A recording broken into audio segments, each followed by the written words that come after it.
Olha, a recente melhora da situação fiscal no Brasil leva parte do mercado a projetar que as contas da União vão fechar no azul neste ano, o que pode ser o primeiro resultado positivo desde 2013.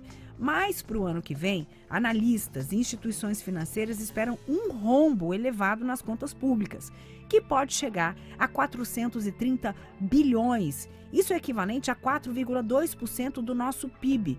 Como ficarão os gastos públicos em 2023? É a pergunta que eu faço para o nosso economista de toda quarta-feira, professor José Luiz Oreiro, de Economia, Departamento de Economia da UNB, e fonte de todos os jornais nacionais desse país. É uma honra ter ele aqui com a gente todas as quartas. Professor, eu já sei que você não é nenhum otimista para a economia de 2023, o senhor já falou que todas as promessas desse ano vão custar caro para quem subir a rampa no dia 1º, mas Sim. dá a sua explicação aí de economista. Bom, vamos lá.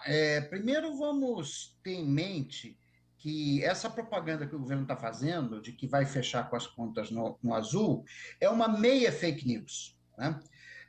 Por causa do seguinte, o que pode acontecer em 2022 é que o Brasil volte a ter um superávit primário. Mas o superávit primário, ele exclui o pagamento de juros da dívida pública brasileira, que esse ano vai bater o recorde histórico, vai ser mais de 500 bilhões de reais de pagamento de juros da dívida.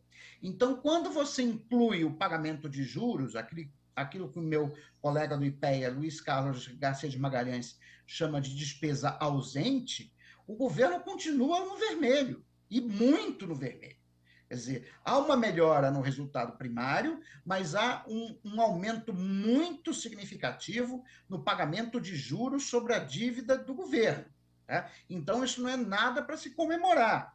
Despesa de juros também tem que ser paga. E no Brasil existe um debate interditado há muitos anos, e aí a gente tem que dizer a verdade, não é só por causa do governo Bolsonaro, já vinha de antes, mas é um debate interditado sobre a despesa ausente, que é a despesa de juros. Bom, isso posto, o que vai acontecer em 2023?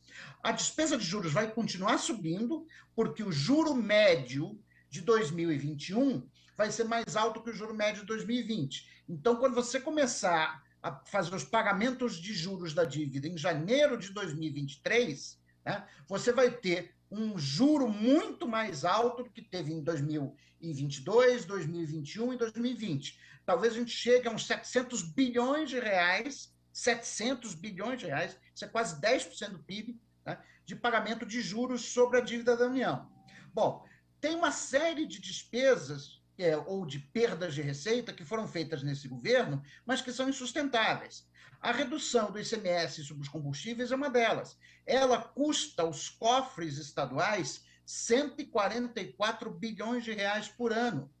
Isso é dinheiro que sai do orçamento da educação, que sai do orçamento da saúde, né? Que sai de investimento dos estados e que os estados têm que ser ressarcidos. Inclusive, o Supremo Tribunal Federal já tem obrigado, né, a União a ressarcir alguns dos estados que entraram no Supremo Tribunal Federal pedindo ressarcimento. Então, e nós chegamos no cúmulo nesse país, Neila, de ter 1 litro de leite custando mais do que 1 litro de gasolina. Isso é absurdo completo. É uma medida populista, insustentável, né, que custa caro ao meio ambiente, porque você está subsidiando quem usa automóvel, quem polui, quem emite CO2, e você não está ajudando as pessoas que estão passando fome, que não conseguem comprar leite. Né? Além disso, os funcionários públicos estão há 4 anos sem reajuste. Não é aumento, é 4 anos sem ter a reposição das perdas inflacionárias. Isso é confisco, é um confisco sobre os salários dos servidores públicos. Né? Isso vai ter que ser reposto ano que vem, não tem jeito. Tá? O Auxílio Brasil, ou a Renda Brasil, que o Bolsonaro criou, quer dizer, na verdade ele aumentou, né, de 400 para 600, vai ter que ser mantido ano que vem, porque senão, ao invés de 33 milhões de pessoas passando fome, a gente vai ter mais do dobro. Né? Então, assim, eu não só tenho pena de quem subir a rampa do Palácio do Planalto ano que vem, mas eu tenho muita pena da pobre alma que vai ser ministro da Fazenda. Eu já estou dizendo aqui em público, de antemão, que eu não quero, né? Independente de quem seja eleito. porque vai ser um problema do tamanho do Monte Everest para quem for assumir a economia brasileira a partir de janeiro de 2023. Tá certo. Ano que vem a gente vai ver o professor Oreiro cantando Eu Bem Que Te Avisei. Não é isso? Obrigada, professor. Um abraço para o senhor. Nada. Boa noite, Neira. Boa noite a todos os espectadores.